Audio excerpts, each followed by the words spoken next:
Do not let people think you do not belong. Because I promise you, once you sit at these tables, at these fancy places with folks with fancy titles, and they got a big bank account, and you talk to them, and you go, they ain't all that. This idea that somehow they are so special, they're so smart, they're so sophisticated. Not really. They've been exposed. They've been given the confidence of feeling like they belong. But if you sit down and talk to them, turns out they just folk. All right. Good morning, good afternoon, and good evening, everyone. Welcome into Uncle Jimmy's podcast. Today we have a special guest, Edie Weinstein.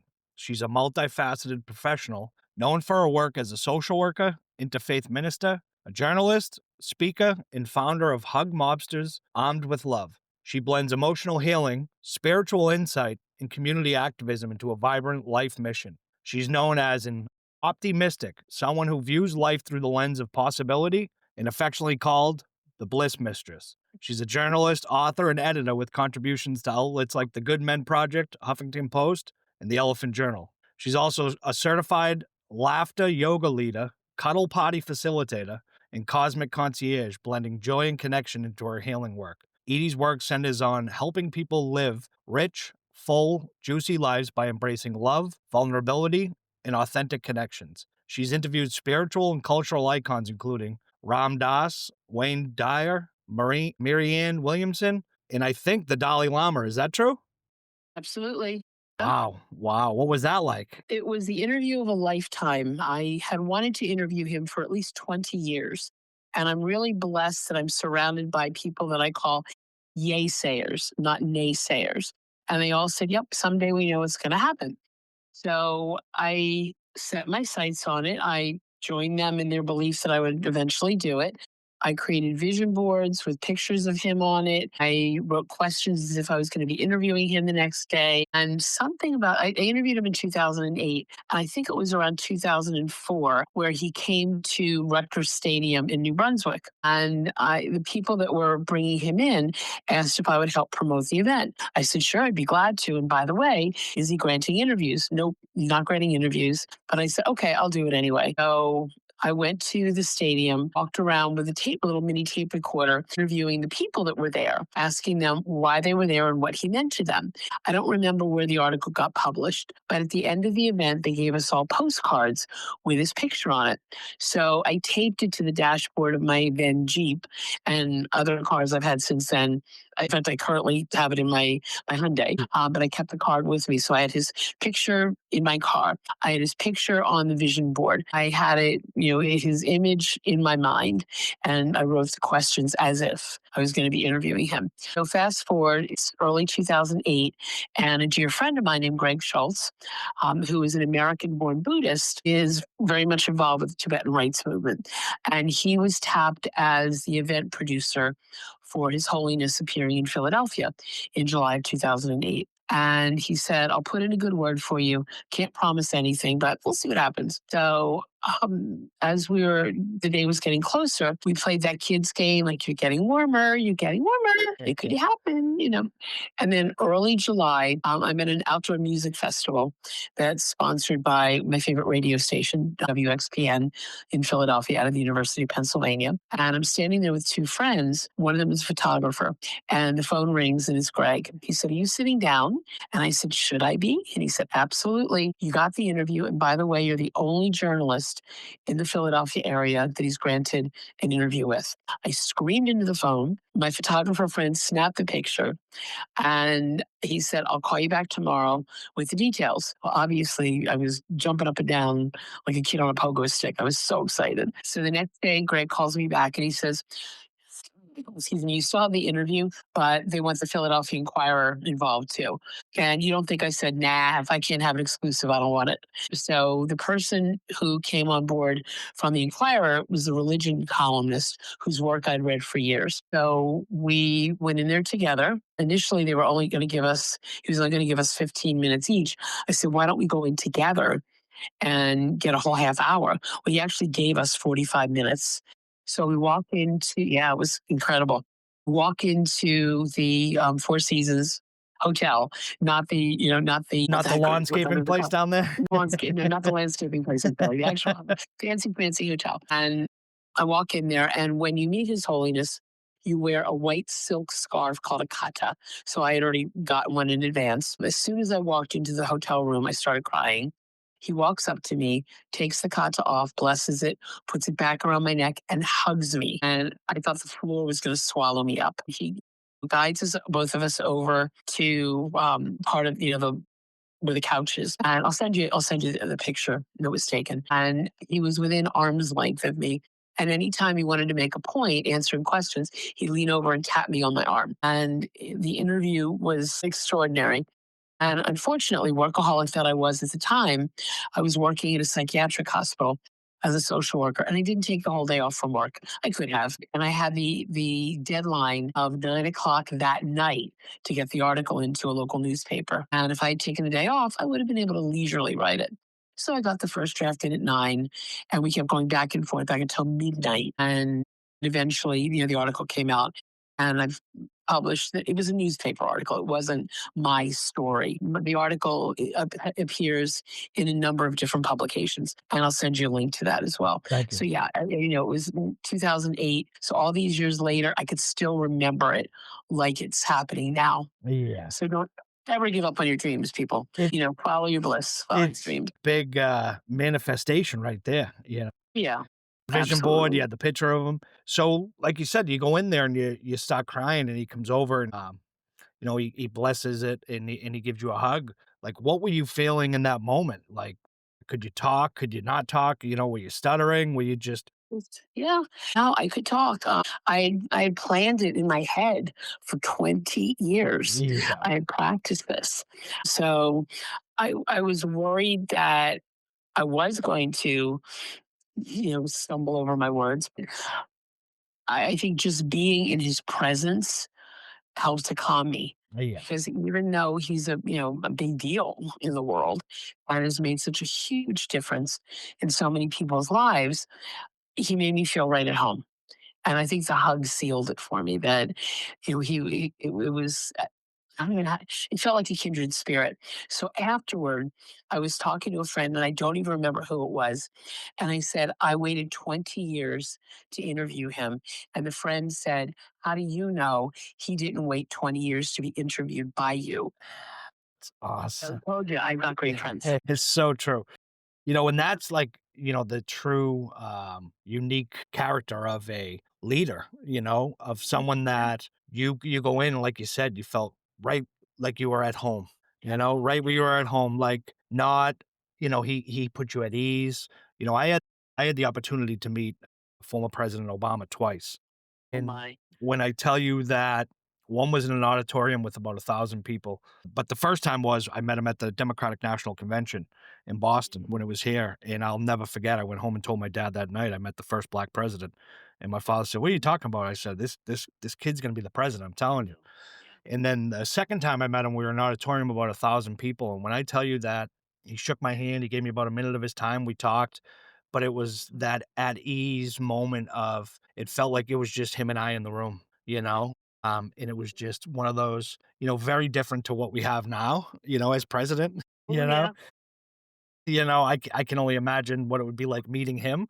I guess if you bring like a Big Mac and some McDonald's fries, you'd be good. But, otherwise, I don't know. So, Edie, Yeah. give us a little background on your life story, where you come from, what you do for a living, and, all that. And then we'll get into some questions for you. I was born in Philadelphia, and my parents adored each other. They had a wonderful, loving marriage, and I had a younger sister, brought up in suburbia, Willingboro, New Jersey. And they were role models, not only for love, but for service. My parents were active volunteers in our community. My father was in addition to working full time, my father was a volunteer firefighter. My mother volunteered at the hospital. They both volunteered at our synagogue. My mother volunteered with Girl Scouts. They taught us that being of service is important. They valued democracy. My father was first generation American born of Russian Jewish. I wouldn't even call them immigrants. I would say refugees. They fled Russia during the pogrom. So as a result of that, nobody in my family was in the Holocaust. So I'm tremendously grateful for that. Right. So spirituality was important. We went to synagogue, but my parents allowed me to go to church with Christian friends. They just said, remember who you are. Okay. The message was don't convert. Yeah. So it seems like your mom and dad were very, like you said, they lived in service and in service of others, Yeah. Yep, you know? absolutely. Even in their retirement, they retired at 65, moved down to Florida. So I joke that my parents ran away from home. Yeah. They, even into their 70s and 80s, they volunteered in their communities there. One year, my dad dressed up as Santa Claus, and he was an avid athlete, and he had six-pack abs into his 70s. So he had to stuff a lot of pillows into the costume. So he was, a Santa Claus named Moish. My parents were Moish and Selma Weinstein. Yeah, yeah. Um, yeah, but they were just very supportive of whatever I wanted to do. What they would say is choose a career that that you could choose whatever you want as long as you like it and you can support yourself doing it. So I had no clue what I was going to do. Even in high school, I loved reading, I loved learning, but I didn't know what I wanted to pursue as a profession. So I have a bachelor's degree in psychology, and then 2 years after I earned that, in between waiting tables, being an artist model, being a lifeguard, I decided I better go back to school and get a master's degree.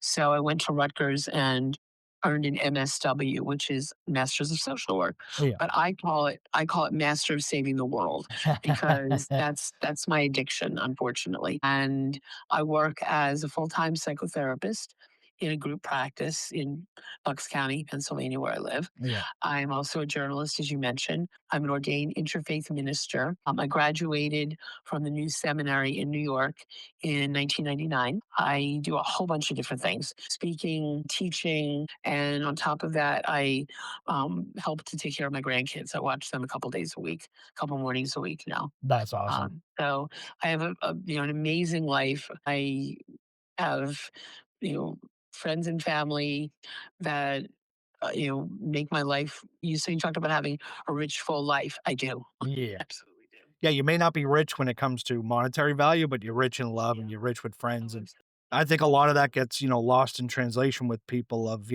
look, I could have nothing in my pocket, but as long as I have those that love me and I have a roof over my head and food on the yeah. table, I'm rich. Mhm. We Yeah. we take it for granted here, I think, in the States, a lot of us that, hey, we can go into our house, we can turn the heat on, we can flick a Yeah. switch on, get electricity, go to the faucet and have some drinking water, where a lot of people don't have that, Yeah. accommodations like No. we do. And it speaks volumes to your mom and dad and how they raised you that, you're very similar to them, and you're giving back your time speaking. And that's great. That's great to hear, living in the service of others as mom and dad taught you. I was born and raised here in Boston in a Catholic church, and it was almost the same thing as living in the service of others, was the big thing. I was lucky enough. We had seven siblings, including myself in the house. In my, we all went to Catholic school just about. My dad was able to do it. I don't know how he did. I don't know how he pulled that off with seven of us, going to private school. But we learned to live in the service of others, and that's one of the greatest messages that I love to say to people is, live in the service of others because it's really, really a great thing to do. And we need to spread more love around the world instead of hate. Yeah. Yeah, absolutely. And I wish our elected officials would be servant leaders. The first president I voted for was Jimmy Carter. He was a servant leader Hey. his entire life, even in his retirement up until his death. So, and his legacy lives on. So that's what I strive to be, is to be of service. Certainly, I have to pay my bills. I'm grateful that I can support myself well. But what I say is, the more money I make, the more money I can give.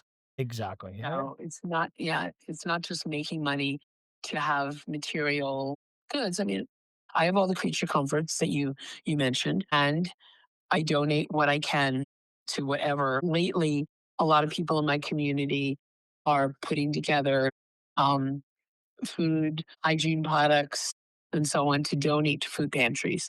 Because with SNAP out the window, at least for now, there are hungry people. There are people in need. And I'm angry about that. And I'm not just going to sit around complaining about it. I'm going to do something about it.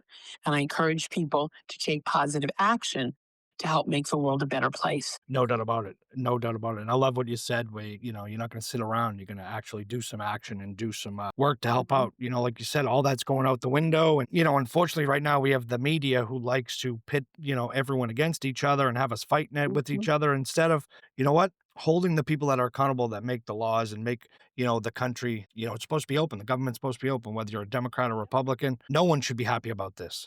We should all be upset, and like you said, we should all be now starting to pitch in our communities and helping out. If you do have a couple extra bucks, or, you can help out, give back a little, because there are people out there that are not going to have food, amenities that they need to take care of their kids. It's Hmm. tough, Can you take us back to 2014? What was going through your mind during and after your heart attack? Boy, How yeah. did it become a turning point? Excuse me. In 2014, I was driving home from the gym. I had finished um, a normal workout, an hour, hour and a half, 5 or 6 times a week, and I was about 15 minutes away from home.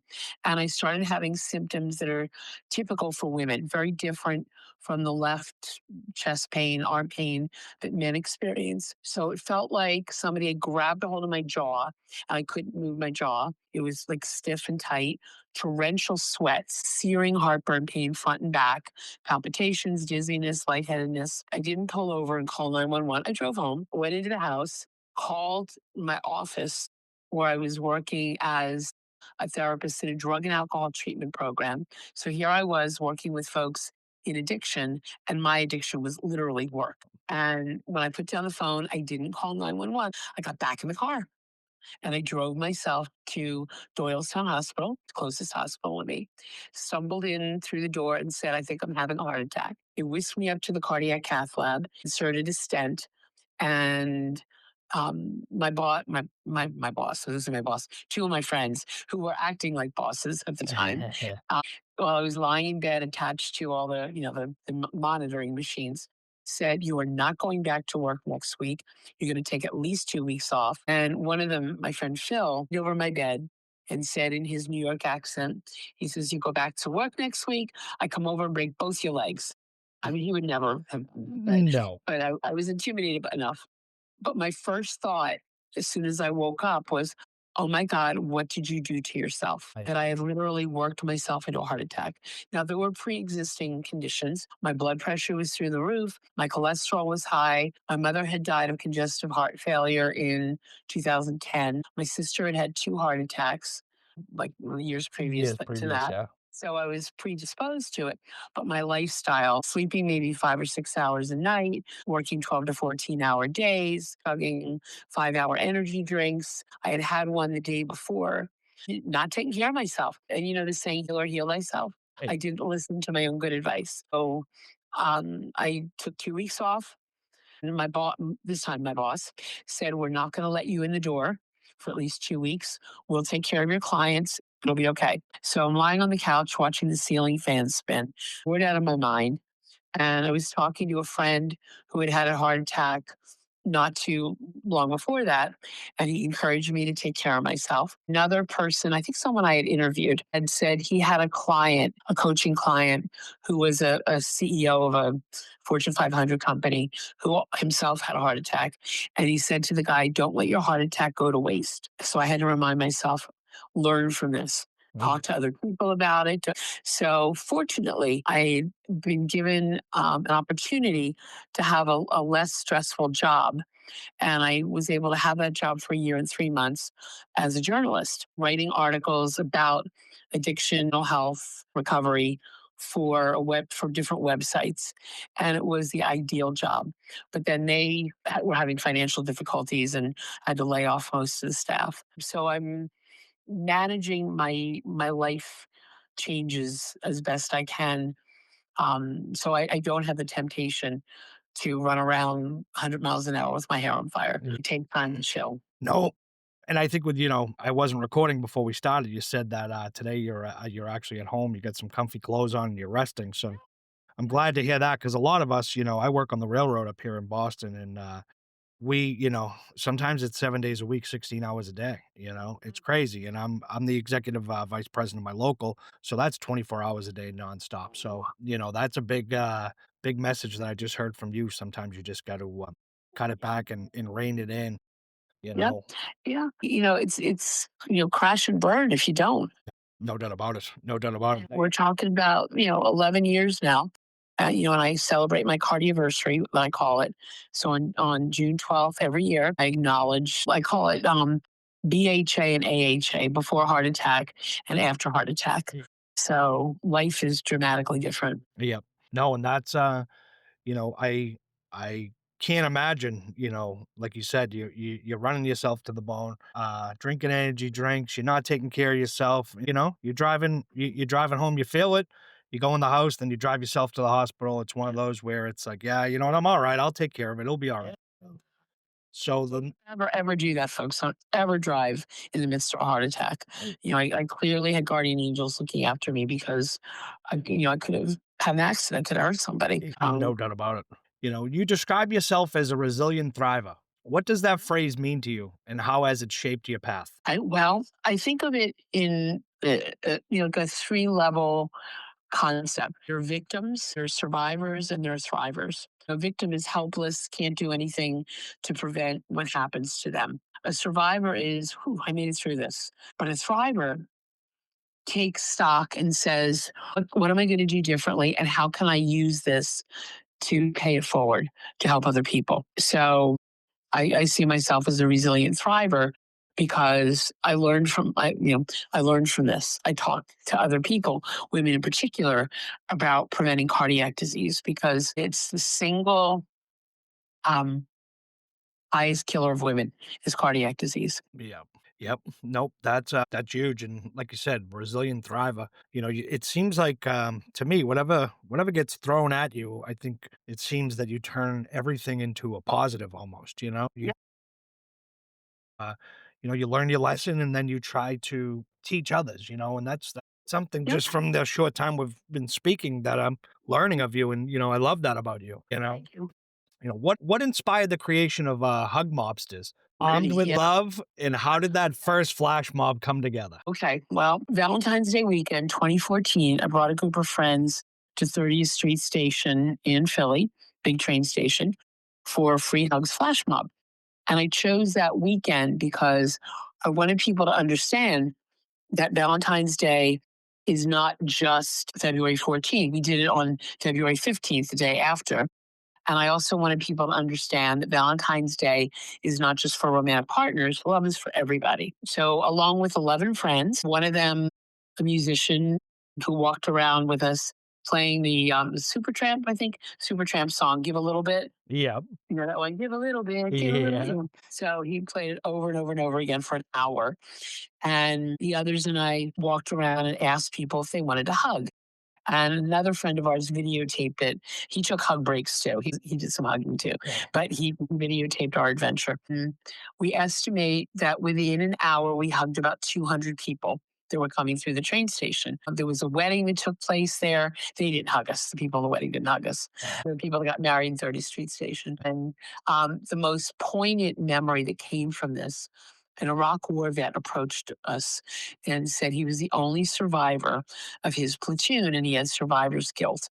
And he said, I thought about ending my life until just now, meeting you people. You give me hope. And I joined you.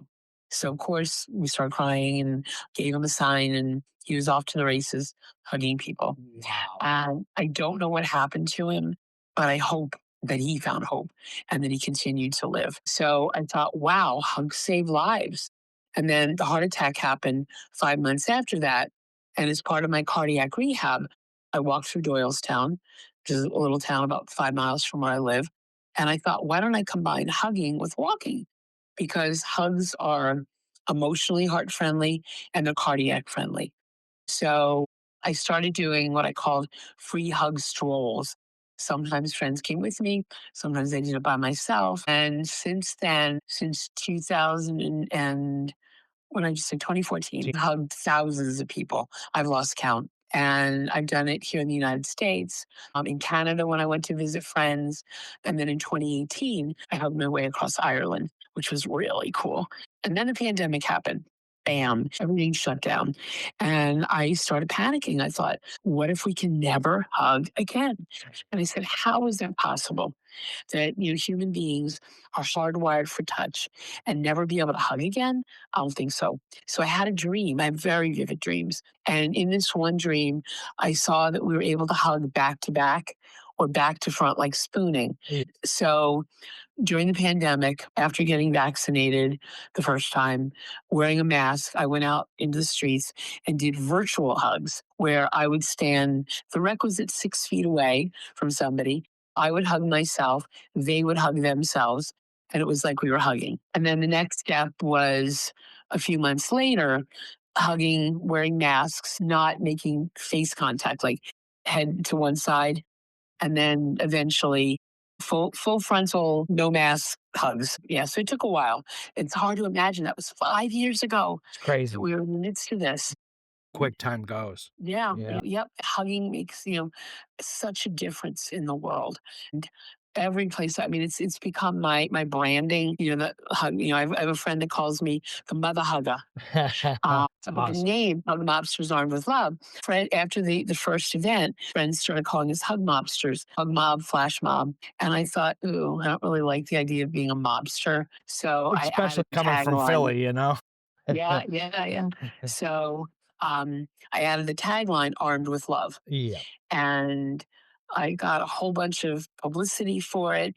And it's not about me, it's about the movement. It's about connecting with people heart to heart because we're so disconnected in this world.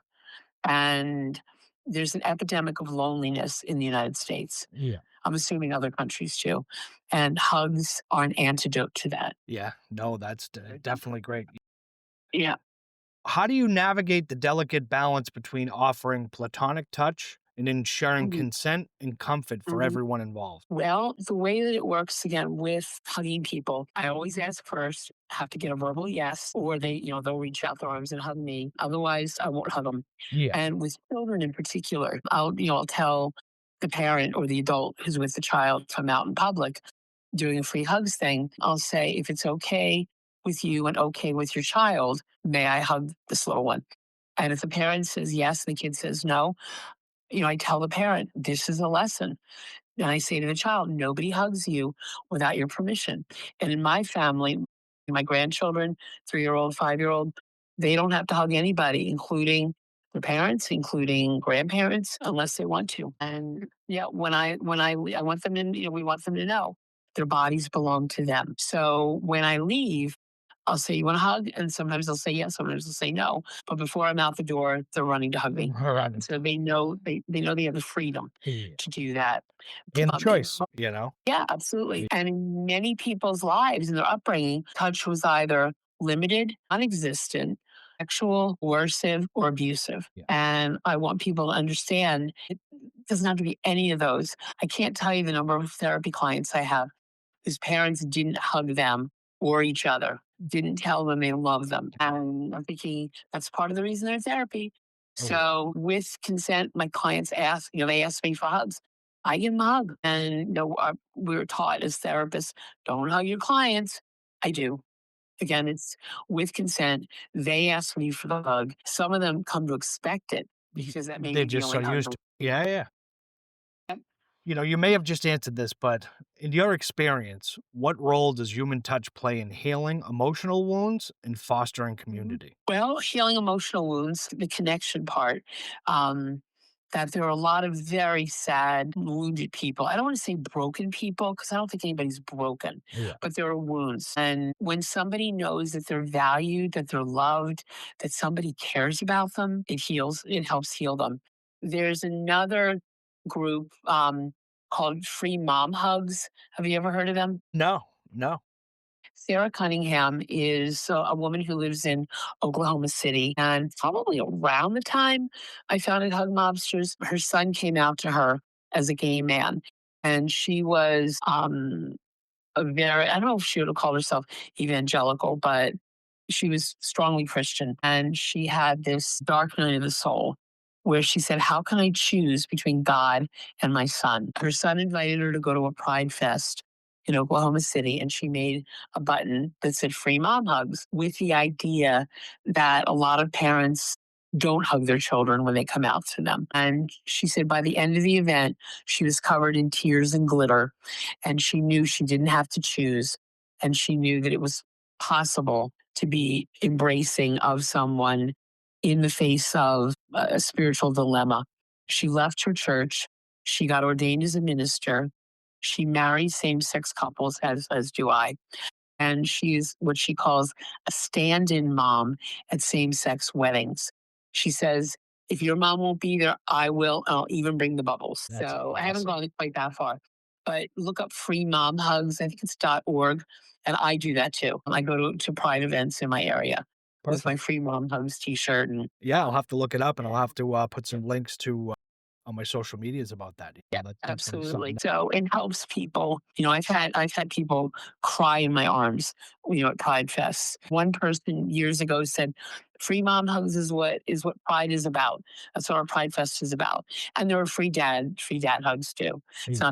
not just moms that do this. And you don't have to be a mom or a dad. You just have to be a person Yeah. who's willing to hug people. How do you see Hug Mobsters contributing to mental health awareness and emotional resilience? Okay.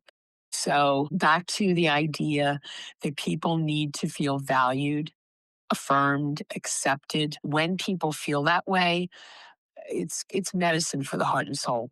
It's medicine. I'm not saying stop medications if you're on Yeah. medications, but a lot of what feeds anxiety and depression is disconnection, is loneliness.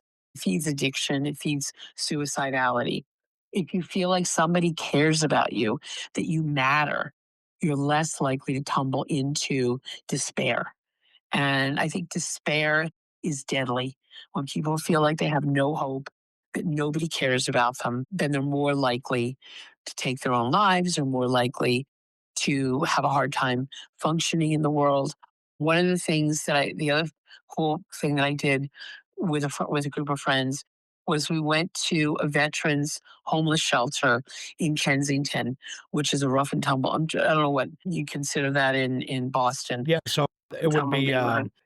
Mass and Cass up here, which is very similar to Kensington. My brother and I went down there last year, and we went to Rocky's first house. And Oh Rocky's my first goodness. house is right off of Kensington, right off of it's right under the train bridge, the subway. But you come out and you take a right, and you're right there. Yeah, and it was something else, something else Yeah. to see.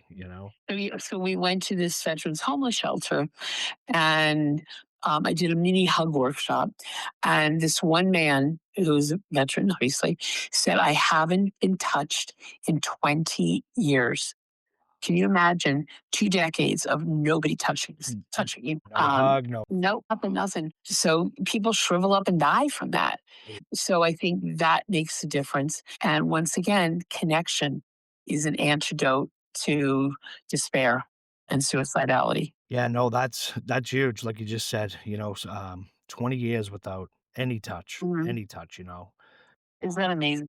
It's absolutely amazing, and to even think like, all like, some people would be like, "No, that could never happen. 20 years without, no hugs, Mhm. no handshakes, no nothing." That's just, it's tough. Yeah. Um, I know you wear many hats: social worker, Mhm. therapist, minister, and journalist. How do these Mhm. roles help you in your approach to activism and healing? Well, I am a peacemaker, is how I describe myself. And it's about putting legs under my intention to be a peacemaker. So because I have the privilege of being well educated, of being a professional, I have to use it to help bridge that gap between people. And it I used to, I can call myself Reverend. I am ordained through the new seminary in New York City. I did a 2-year program. You know, I didn't used to use the name, the prefix Rev, unless I was signing a marriage license. Yeah. But I started signing petitions with that. Oh, okay. I started, referring to myself as Reverend because it holds weight. People tend to respect that someone is clergy Yeah. and they listen a little more. Yeah. I don't have a congregation. I don't want one. Too much, Yeah. politics. So, I mean, that helps me to be an activist as well. I was speaking this morning at an interfaith community that I've been a part of since 1984. And the talk was transcending tumultuous times, which are the times that we're living in. No. I don't know. Yeah, I don't know how old you are. I'm 67. Born in 1984. You're a baby. Yeah. So I grew up in the 60s and 70s during the Vietnam War, the Civil Rights Movement, the Kent State massacres. What else? The Bay of Pigs, Yeah, the Kennedy the assassination, assassinations, Ma JFK, RFK, and MLK, ML. Yeah, Malcolm X, yeah, right? yeah. And yet I never felt scared because I thought the grown-ups are in charge. They'll take care of it. Well, guess what? We're the grown-ups now and we need to take care of it. So I do have conversations with people on the other side of the aisle, in part because I want to understand the mindset that supports what we're living with now. And frankly, I want to change minds. Yeah. I want to plant seeds. Yeah. So, Well, I can say one thing, Yeah. unfortunately, like you said, the adults were in charge, but unfortunately, right now, we don't have any adults in charge. It's tough. And I don't know your politics, but I can probably, yeah, you know. So, I mean, I can understand that, but people don't realize that elections have consequences. absolutely. You know, um, Absolutely. and I know we could get into politics and we could probably talk till the cows come home, but Yeah. it's I'm 41 and like I said, I was born in 84. So I lived through 9/11. It was a scary time, but right now Yeah. with everything that's going on, this is the scariest time of my 41 years on earth where Absolutely. you don't know what's coming next. They're talking about starting wars down in Central Venezuela. America and and people don't realize, right, while the government's shut down and Trump, President Trump doesn't need Congress approval to do these things. And unfortunately, if you look at it and you read into it, a lot of this is part of the plan. If you didn't read Project 2025 and all that, We did. it's all part of the plan. You know it as well as I do. And Absolutely. it's Yeah. almost like Trump when he was running told us, "Hey, this is what I'm going to do," and he sure as hell is doing it. And people, Absolutely. you Well, know, the irony is, and I've said this from the beginning when he ran the first time, was he lies and his supporters believe the lies. He tells the truth about what he's going to do, and they'll say, "Oh, that's just hyperbole," or "That's just him being him." So I think that's a big challenge. I am willing to talk with anybody on the other side of the aisle as long as I'm safe. I don't I'm no threat to anybody, but I've had some pretty cool conversations with people on the other side of the aisle, and they are as entrenched in their beliefs as we are in ours. But I always, I'm very active online, on Facebook, and whenever somebody makes a statement that I'm incredulous about, I say, look, I'm going to ask you two questions. One is, how does he mirror your values, reflect your personal values? I don't want to hear about policy. I don't want to hear about Biden or Kamala. hey, I want to hear about how you align. What does he reflect in you? And then the second question is, if someone isn't racist, sexist, homophobic, xenophobic, anti Semitic, anti Muslim, hasn't cheated on their spouse, hasn't raped or assaulted and then bragged about it, doesn't weaponize the Department of religion Justice. and religion. Yep. And there's more, that. Why in the name of all that is holy would someone support someone who is and does all those things? I either get crickets, deflection, what about, or what I call Trumpaganda or Fox News talking points. I never get a like a here's why. And the reality is there are people that have voters remorse. And I applaud that. He's falling out of favor with his base. And I tell them, look, you can't go back and change your vote. But here's what you can do now. You can, vote Democrat because that's going to be the most likely candidate to create. I ask people, what kind of world do you want? What values, what kind of world do you want to live in? And you're more likely to get that from Democratic candidates. You can vote, you can donate to campaigns, you can get out there and protest, can Peacefully send protest. codes. What's that peaceful? Yes. Peacefully Now, protest. Yep. yeah, absolutely. What I say is that peaceful protest is patriotic. Absolutely. I mean, that was the last sign that I made. Been to all the protests in the area. No King's protest in my area in Doylestown. 4,000 people estimated there. Unbelievable. And that's not including people driving through the intersection and honking their horns and giving us the thumbs Yeah. up. Yep, and that was, So, that was one of the biggest things, the No King recently, and, you heard all the talking points from the major news outlets saying there's gonna be violence, you didn't hear anything about any violence or nope, peaceful, nope. because I believe as Americans, right, and I believe in democracy. Like, I don't like President Trump, but at the end of the day, he is the president, right? But things that he is doing to our country, setting it back 50, 60 years, undermining so many groups. He has Yeah. this big thing about against immigrants, right? Which I don't understand. He married 2 of them, and it's like I just don't And his get it. mother was an immigrant. And his mom was exactly, and it's just tough because I don't know how we got to this point in politics by electing a guy like Donald Trump. I really don't. And it's tough to think that we're going to be celebrating, our country's birthday next year, the 250 years. We're a short-term democracy right now. We haven't been around that long, and sometimes someone in power like that we have could end all that, whether you want to believe it or not. It's tough. It's scary times, But politics has become very divisive in this country. And I tell people all the time, there's great people on the left, there's great people on the right, Democrats, Republicans. But what we have to start doing as a country is instead of arguing and fighting, we have to listen. We have to have conversations, healthy conversations, right? Instead of everything now is an argument and everything's a fight. When did we as a country stop listening to one another? Right. And I'm a firm believer of, hey, you know what? We live in a democracy. Sometimes your candidate doesn't win. But what happens is, whether it's president, whether it's in the Senate or the House of Representatives or locally, next time around, you get out. You knock on 5 more doors. You go to 2 more standouts. You go to 3 more mailing literatures and you do your part, to make this country great in what it is. Because what's going on right now, our country does not. That's not what we were built on. That's what we Mhm. weren't founded on. And it's tough because a lot of people are getting hurt and it doesn't have to be that way in this country. Yeah. We're Yeah. supposed to be the beacon of, Absolutely. we're supposed to be the beacon of light. We're Yeah. supposed to be the shining example of what a great country's supposed to be. But right now we're going through Mhm. some tough times. Yeah. Yeah, absolutely. And I think everybody is responsible for doing their part. I want a better world for my grandchildren. I want them to be healthy and happy and be able to breathe the air. I want my granddaughter to have bodies, both granddaughter and grandson, but I want her to have the same rights that I did, that women no longer have.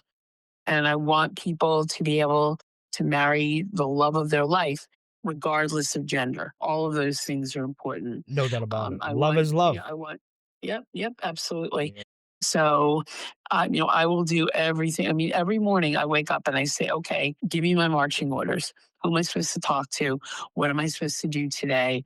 Help me to stay above despair. Spiritual community this morning, after my presentation, somebody who's been a long time member, longer than I've been there, said, I am not going to give in to fear. I am not going to give in to despair. I have to have hope. I have to believe that things are going to get better. And that's the truth. It's a both and. So, what I believe in is what I call pockets of joy. There's an author named Audre Lorde who coined the phrase joy is an act of resistance. Okay. That's awesome. Yeah. So that's you look at all the people in the blow up costumes at the protests. They're joyful. They're not dangerous. Yeah. They're, you know. Yeah. That like you just said, they're not there to cause violence. They're not there to cause, they just want to be heard, and unfortunately, we could go into, like I said, we can go into so many things. January 6th, and they'll tell you that that was just this and that was just that. Those are some scary times. There was people, Well, yeah. they want to play it off because and get upset at us. And I know they were calling the No Kings, marches. They were calling them Antifa this, and it's so much deflection and blame, from the Republicans, and it's tough. It's tough, Yeah. you know. Absolutely. So before we go, I got 2 more questions, and I just want to know what's your vision for Hug Mobsters in the next 5 years? Oh, boy, I would love to see lots more people doing this, going out into the world and creating a hug revolution. I have a friend in Chicago. Her name is Carol. I've never met her, but we've been Facebook friends for years. And I'm just going to get a sip of water here. No problem at all. And she created this campaign where she's collecting hug tallies. I think it's like 10,000 hugs is something that she wants to do. It's awesome. And every time I do either a hug event or something spontaneous, here we go. Let me find it here. Yeah, no problem at all. Take your time. We got the power of editing over here, so don't worry. Yeah. Yep. Okay. So she calls it join the global hug club. So I'll send you the link to that Yeah, also. And every time anybody does a number of hugs, we send her the tally and it's added on to, I think she's at like 82 or 83,000 hugs collected. Yeah. Where are we here? 83,000. Oh, I'm sorry. The next 83,043 hugs. That's unbelievable. Yeah. You know, So she's been doing it for a few years. it's just the, testament of trying to bring back, um, love and showing people that they're Mhm. appreciated and loved and cared for. Sometimes that hug is just all that someone needs, to Yeah. keep going and keep pushing. And, if you could leave my listeners with one message about love, connection, and kindness, what would it be? But I guess love is all you are. Love is, is what you are. That we look at love as an external commodity, and it's really not. It's the essence of who we are. So if you go out into the world, ask yourself, what would love do? If you had a sticker on your forehead that said love, that's your identity. How would love interact with other people? Would it have road rage if somebody cuts them off? Would it deprive somebody of something? Would it hate? My mother wouldn't even let us use the word hate growing up. Yeah. She said hate. And I remember real quickly, her favorite musical was South Pacific, and she loved Rodgers and Hammerstein musicals. And she would play South Pacific over and over again. And there's a song in it called You've Got to Be Carefully Taught. And it's about people teaching children to hate. Mm. And I would ask her, I said, why would they do that? And she said, I don't know, but we don't teach you that. So go out there as love incarnate into the world. Into the world. Be a love ambassador. Maybe That's another awesome. way of looking at it. Yep. That's awesome. Okay. I appreciate you coming on, My pleasure. sharing your story, sharing your insights, and I just want to say to my followers, as we wrap up today's episode, I want to leave you with this. Hope isn't something we find. It's something we choose. It's that quiet voice that says, try again tomorrow, even when the world feels heavy. And hugs, those small human moments of connection, remind us that we're not alone on this journey. So wherever you are right now, take a deep breath. Think of someone you love, someone you might need a little extra light today. Send them a message, a smile, a hug, real or virtual, because every time we share hope, it grows. Until next time, keep your heart open, your arms ready for a hug, and remember, there's always a little more love waiting in the world than you think. Peace and love, peace and love. And I just want to say, I appreciate you coming on, Edie, and I'm going to, it was great having you, hearing your stories, where you grew up, and a big shout out to your mom and dad for raising an unbelievable daughter. Not just a daughter, a human being that's spreading love. And we need more people like you in this world. We really do. Thank you. You're changing the world one hug at a time. Yes, sir. Thank you so much.